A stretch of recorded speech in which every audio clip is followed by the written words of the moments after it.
क्या एक मजिस्ट्रेट को उत्तर प्रदेश में पुलिस के खिलाफ फैसला देने की सजा मिली?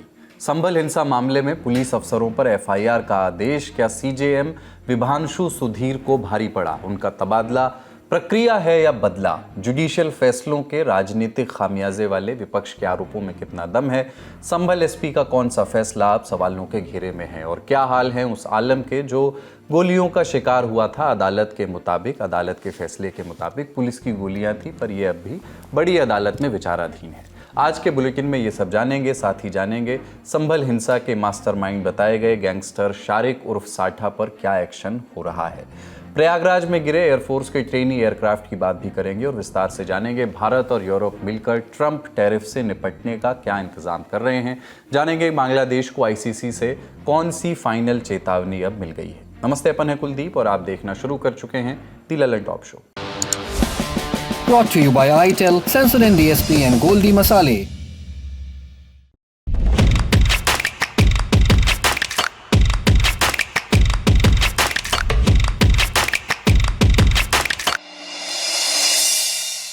जो अधिकारी न्यायी है वो हमारा भाई है, जो अधिकारी न्यायी है वो हमारा भाई है। सीएम साहब को, सीएम साहब को, सीएम साहब को।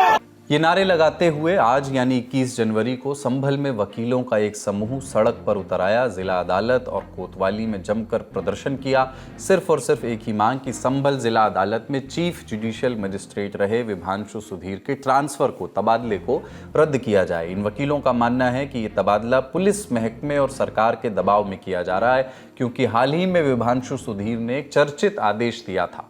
संभल हिंसा से जुड़े एक मामले में कुछ पुलिस वालों के खिलाफ एफआईआर दर्ज करने का आदेश, और इसी में नाम आता है बहुचर्चित और तत्कालीन सर्कल ऑफिसर अनुज चौधरी का। आगे बढ़ने से पहले ब्रीफ में संदर्भ समझ लेते हैं। 24 नवंबर 2024 को संभल में सांप्रदायिक हिंसा हुई थी। शाही जामा मस्जिद के सर्वे आदेश के खिलाफ लोगों का एक समूह सड़क पर उतर आया था, जिसके बाद ये प्रदर्शन हिंसक हो उठे। पुलिस से टकराव हुआ जिसमें 5 लोगों की जान चली गई। उसी दिन 23 साल के मोहम्मद आलम को भी गोली लगी। पुलिस का कहना है कि आलम भी अराजकता फैला रहे लोगों की भीड़ में शामिल था। वहीं आलम के परिवार का कहना है कि वो रोज की तरह टोस्ट बेचने निकला था। इस दौरान पुलिस ने टारगेट करके उसको गोलियां मारी, 2 पीठ में और 1 हाथ में। आलम के पिता यामीन ने दिसंबर 2024 में मुख्यमंत्री, एसपी, डीएम, डीआईजी, डीजीपी और ह्यूमन राइट्स कमीशन हर जगह शिकायत की, लेकिन कुछ हुआ नहीं। जिसके बाद उन्होंने फरवरी 2025 में अदालत का रुख किया। मेडिकल डॉक्यूमेंट्स, बुलेट्स की रिपोर्ट, सारे दस्तावेज जमा किए। सुनवाई के बाद 9 जनवरी 2026 को आदेश आया। सीजेएम विभांशु सुधीर ने 11 पन्नों के अपने आदेश में लिखा कि पुलिस की गोलियों से ही विक्टिम घायल हुआ। ये अटेम्प्ट टू मर्डर का मामला है। ड्यूटी के नाम पर पुलिस अपराध को अंजाम नहीं दे सकती। सीजेएम ने आदेश में आगे कहा, पूर्व सर्कल ऑफिसर और अब फिरोजाबाद में एएसपी अनुज चौधरी पर एफआईआर दर्ज की जाए। एसएचओ अनुज तोमर और करीब 20 अज्ञात पुलिस वालों पर भी एफआईआर दर्ज हो। 7 दिन के भीतर कार्रवाई से जुड़ी रिपोर्ट जमा की जाए। ये रिपोर्ट तो नहीं आई, आया सीजेएम विभांशु सुधीर के ट्रांसफर का ऑर्डर। विभांशु सुधीर को अब सुल्तानपुर में सिविल जज सीनियर डिवीजन के पद पर भेज दिया गया। उनकी जगह आदित्य सिंह को संभल जिला अदालत का नया सीजेएम बना दिया गया। आदित्य सिंह पहले चंदौसी अदालत में सिविल जज थे। उन्होंने ही शाही मस्जिद के सर्वे का आदेश दिया था। कहा जा रहा है कि ये उनके लिए प्रमोशन है। वहीं विभांशु सुधीर के लिए प्रदर्शन कर रहे वकीलों का कहना है कि उनको सजा के तौर पर डिमोट कर दिया गया है। वो यहाँ पर चीफ जुडिशियल मजिस्ट्रेट थे। सीजेएम उन्हें सच बोलने की सजा दी गई। पुरानी फाइलों में दवाइयां हो रही थी। 8 दिन में निर्णय हुए हैं। अनायास जो लंबे पड़े थे, लंबे समय से उनका निस्तारण हो रहा था। इतने अच्छे अधिकारी का ट्रांसफर किया जाना यूपी में न्याय ये गरीब और मजलूमों और सुलभ न्याय के साथ हुआ है। हमारी मांग ये है कि सीजेएम साहब की कार्यशैली से पूरा जिला संतुष्ट है। अधिवक्ता संतुष्ट हैं, बातकारी संतुष्ट हैं, स्टाफ संतुष्ट है, गरीब संतुष्ट है, मजदूर संतुष्ट नहीं है। केवल पुलिस संतुष्ट नहीं है कि पुलिस खुद ही असंतुष्टि की गोली खा के सोती है, और ऐसे उन्हें फिर भी सीजेएम साहब से कहीं न कहीं जुडिशियल वर्क लेना है। भाई हाई कोर्ट को सीजेएम साहब से जुडिशियल वर्क लेना, तो हमारे यहाँ के जुडिशियल वर्क में क्या दिक्कत है उन्हें हमारे यहाँ जुडिशियल वर्क करने में? वकीलों का ये भी कहना है कि विभांशु सुधीर ने हमेशा पुलिस की मनमानी पर लगाम लगा करके रखी। मसलन विभांशु सुधीर ने ही 24 दिसंबर 2025 को संभल में फर्जी मुठभेड़ के मामले में तत्कालीन इंस्पेक्टर पंकज लवानिया समेत 13 पुलिस वालों पर एफआईआर के आदेश दिए थे। इसी आधार पर वकीलों का कहना है कि विभांशु सुधीर पहले से ही प्रशासन के निशाने पर थे और अब इस ट्रांसफर को इसी तरह पेश किया जा रहा है। हालांकि हाई कोर्ट रजिस्ट्रार का कहना है कि ये ट्रांसफर रेगुलर है, प्रक्रिया के मुताबिक है और सिर्फ विभांशु सुधीर का ही ट्रांसफर नहीं हुआ है। कुल 14 जजों के ट्रांसफर किए गए हैं, जिनमें से 3 जिला जज स्तर के अधिकारी हैं। हालांकि संभल में पुलिस बनाम जुडिशरी की इस थ्योरी को हाल के कुछ घटनाक्रमों से और बल मिल रहा है, जब एफआईआर दर्ज करने के विभांशु सुधीर के आदेश पर संभल एसपी कृष्ण कुमार बिश्नोई ने आपत्ति की, खुला विरोध किया और बोले कि इस आदेश के खिलाफ हाई कोर्ट जाएंगे। एसपी के इसी बयान के बाद से कुछ सवाल उठने लगे। कहा गया कि पुलिस किसी आदेश से आपत्ति रख सकती है, उसके खिलाफ अपील करने का अधिकार भी रखती है, लेकिन अपील से पहले तो उसे आदेश मानना पड़ेगा, उसको उसका पालन करना पड़ेगा। यानी एफआईआर दर्ज करने के बाद अपील की जा सकती है और अब इसी अपील से पहले ट्रांसफर का आदेश आ गया। इस दौरान एक तस्वीर की चर्चा और हो रही है। अनुज चौधरी हाल ही में गोरखपुर पहुंचे थे, जहां उन्होंने गोरखनाथ मंदिर में पूजा अर्चना की थी। इस तस्वीर के अलग अलग मायने निकाले गए। इन सब डेवलपमेंट्स पर विपक्ष भी हमलावर है। विभांशु सुधीर के ट्रांसफर पर समाजवादी पार्टी के मुखिया अखिलेश यादव की प्रतिक्रिया भी आई। वो बोले कि सुप्रीम कोर्ट खुद इसका संज्ञान लेगा। सुप्रीम कोर्ट और हाई कोर्ट स्वयं संज्ञान लेगा और मैं समझता हूँ देश के जितने भी बुद्धिजीवी लोग हैं और जो जजेस लोग हैं वो स्वयं संज्ञान इस बात को लेंगे। ये हमारे और आपकी चर्चा की बात नहीं है। इधर मुख्य सवाल अब भी बचा हुआ है कि क्या ये पनिशमेंट ट्रांसफर है या फिर नॉर्मल पोस्टिंग की तरह ही इसको देखा जाए। इलाहाबाद हाई कोर्ट के पुराने फैसलों से साफ है कि किसी जज का ट्रांसफर पनिशमेंट का सब्स्टिट्यूट नहीं हो सकता और अगर किसी जज को ऐसा लगता है कि किसी सजा के तौर पर उनका ट्रांसफर किया गया है तो वो उसको चैलेंज कर सकते हैं। अतीत में ऐसे तमाम उदाहरण मौजूद हैं।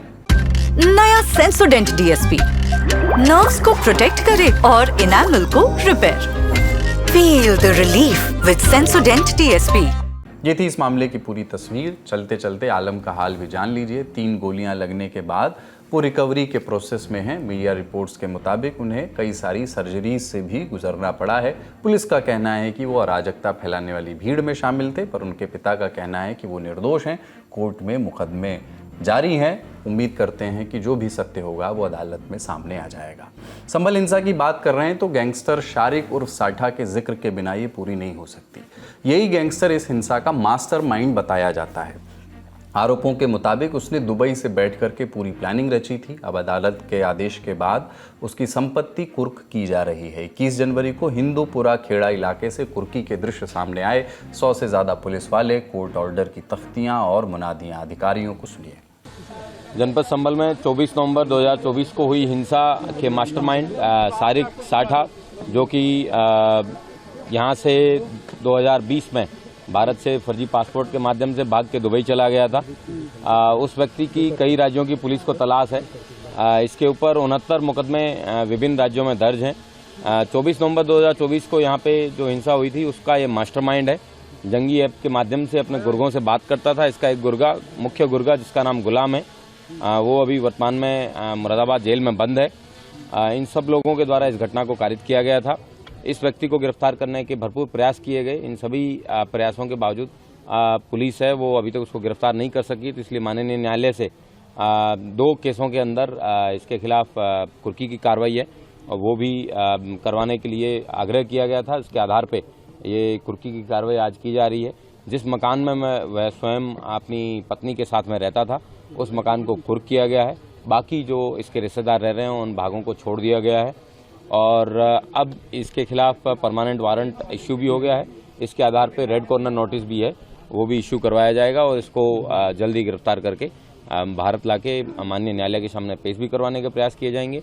और बाकी इनके ऊपर जो मुकदमे हैं उनमें ट्रायल इन एब्सेंशिया, मतलब इसकी मौजूदगी नहीं होने के बावजूद इन सभी मुकदमों के अंदर जो ट्रायल है वो जारी रहेगा और इसको ट्रायल इन एब्सेंशिया में इसको सजा भी सुनवाई जा सकती है। उसके लिए प्रभावी पैरवी जनपद पुलिस के द्वारा की जा रही है। साठा की हिस्ट्री शीट 1991 तक जाती है। गाड़ी चोरी करने वाले कई गैंग्स का सरगना रहा। एक साल के भीतर 300 से ज़्यादा गाड़ियां चोरी की, 60 से ज़्यादा मामले दर्ज हुए। मुरादाबाद, नोएडा, दिल्ली में FIRs हुई।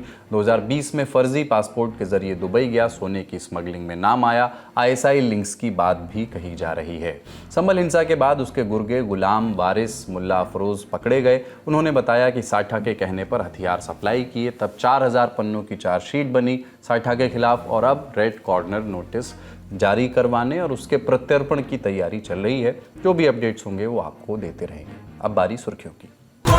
गोल्डी छोले मसाले, जहाँ जाए रिश्ते बनाए। गोल्डी लाए हैं फ्रेश लॉक टेक्नोलॉजी, जो रखे मसालों को हर समय फ्रेश।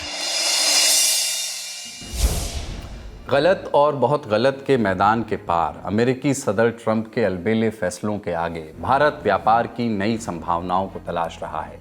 मुश्किल है वक्त, कमांडो हो गए हैं सख्त। साथ मिलने जा रहा है यूरोपियन यूनियन का। 27 जनवरी को भारत के साथ एक बहुत बड़ी बिजनेस डील होने वाली है। टेक्निकल शब्दों में इसे FTA कहते हैं, फ्री ट्रेड एग्रीमेंट, मुक्त व्यापार समझौता। इसके तहत दोनों देश एक दूसरे के लिए अपने बाजार में पहुंच को आसान बनाते हैं। ऐलान सीधा यूरोपीय कमीशन की अध्यक्ष उर्सुला वॉन डेर लेयन की तरफ से हुआ है, स्विट्जरलैंड के दावोस से, जहां दुनिया भर के बड़े बड़े उद्योगपतियों का जुटान हुआ है वर्ल्ड इकोनॉमिक फोरम में। उर्सुला वॉन डेर लेयन बोली कि अभी काम बाकी है, लेकिन हम ऐतिहासिक ट्रेड एग्रीमेंट के काफ़ी करीब है। कुछ तो इसे मदर ऑफ ऑल डील्स भी कह रहे हैं। ये 2 अरब लोगों के लिए मार्केट खोलेगा, जो कि पूरी दुनिया का लगभग 1/4 GDP के बराबर होगा। यानी FTA की डील लगभग पक्की लग रही है। इसकी एक और वजह है 26 जनवरी को गणतंत्र दिवस पर होने वाले कार्यक्रम की गेस्ट लिस्ट। भारत ने इस दफ़े EU के प्रतिनिधियों को चीफ गेस्ट के तौर पर इनवाइट किया है। उर्सुला ने आने की हामी भी भर दी है। EU 27 देशों का समूह है, जिसकी कुल GDP करीब $22.52 ट्रिलियन की है। भारत के लिए EU दुनिया के सबसे विकसित आर्थिक धड़ों में से एक है। ये भारत का सबसे बड़ा व्यापारिक साझेदार भी है। वाणिज्य मंत्रालय के आंकड़े बताते हैं कि 2023-24 के फाइनेंशियल ईयर में दोनों देशों के बीच कुल व्यापार $137.4 अरब का रहा। एक तरफ अमेरिका रूस के साथ व्यापारिक हितों पर ज़्यादा ध्यान दे रहा है, दूसरी तरफ भारत भी ऐसे नए पार्टनर्स की तलाश में है जो निवेश और तकनीक तक पहुंच दिलाएं, रोजगार बढ़ाने में मदद करें। अब सवाल है कि EU के साथ FTA होने से क्या क्या होगा। सबसे बड़ा फायदा टैरिफ का टंटा कम होगा या एकदम नहीं होगा। यानी भारत के प्रोडक्ट को EU के देशों में अब कम टैरिफ या बिना किसी टैरिफ के, अभी वो डिटेल्स आने हैं, पहुंच मिलेगी। सेम चीज़ EU के साथ भी होगी। उसके उत्पादों को भी भारत के बाजारों में वही पहुंच, वही एक्सेस मिलेगा। दूसरा, यूरोपियन यूनियन का साझा बाजार भारतीय सामान और सर्विसेज को 27 देशों तक आसानी से पहुंच देगा। FTA के चलते निवेश बढ़ेगा, साझा विकास होगा और तकनीक का ट्रांसफर भी होगा। इससे भारत चीन की तुलना में अपनी अर्थव्यवस्था को मजबूत कर सकेगा और अंतर को कम कर सकेगा, इस खाई को पाट सकेगा। जानकार बताते हैं कि FTA से ट्रंप की अमेरिका फर्स्ट टैरिफ नीति को सीधी चुनौती मिल सकती है। ट्रंप ने भारत और EU दोनों पर टैरिफ लगाए हैं, इसलिए दोनों पक्षों ने अमेरिका पर निर्भरता कम करने के लिए FTA को तेज किया। समय दिलचस्प है, इंटरेस्टिंग टाइम्स हम देख रहे हैं। देखना होगा कि अमेरिका फर्स्ट और मदर ऑफ डील्स में कौन भारी पड़ता है। जलकुंभियों के बीच फंसा एयरक्राफ्ट, सेना, SDRF, NDRF की टीम बाहर निकालने में जुटी है। लोगों की भीड़ इस नज़ारे को अपने कैमरे में कैद कर रही है। ये विजुअल्स उत्तर प्रदेश के प्रयागराज के हैं। तालाब में जलकुंभियों के बीच फंसा है एयरफोर्स का ट्रेनी विमान। 21 जनवरी को ये 2 सीटर एयरक्राफ्ट हवा में डगमगाया और तालाब में जा गिरा। दोनों पायलट पैराशूट से कूद गए, वो भी तालाब में जाकर के गिरे, दलदल में फंसे और स्थानीय लोगों की मदद से बाहर निकाले गए। PRO डिफेंस विंग कमांडर देबार्थो धर ने ज़्यादा जानकारी दी। बताया कि एयरक्राफ्ट करीब 12:15 पर बमरौली एयरफोर्स स्टेशन से उड़ान भरते समय तकनीकी खराबी का शिकार हो गया। दोनों पायलट्स ने एयरक्राफ्ट को सुनसान इलाके में उतारा, जिससे आम लोगों की जान माल को कोई नुकसान ना हो। हादसे का कारण पता लगाने के लिए जांच के आदेश दे दिए गए हैं।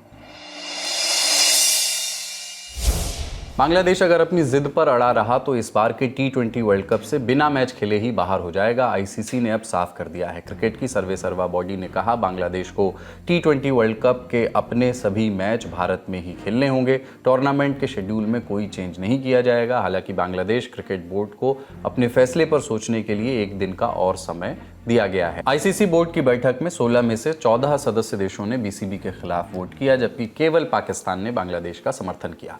अब 22 जनवरी को यह तय होगा कि बांग्लादेश वर्ल्ड कप में हिस्सा लेगा या नहीं। अगर बीसीबी ने भारत में खेलने से इनकार बरकरार रखा अपना, तो उसकी जगह स्कॉटलैंड को टूर्नामेंट में शामिल किया जा सकता है।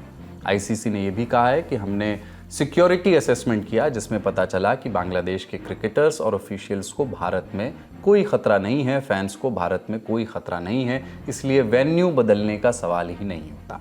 आज का ललन टॉप शो यहीं तक। अपना और अपनों का ख्याल रखिए, देखते रहिए दी ललन टॉप। शुक्रिया, शुभ रात्रि।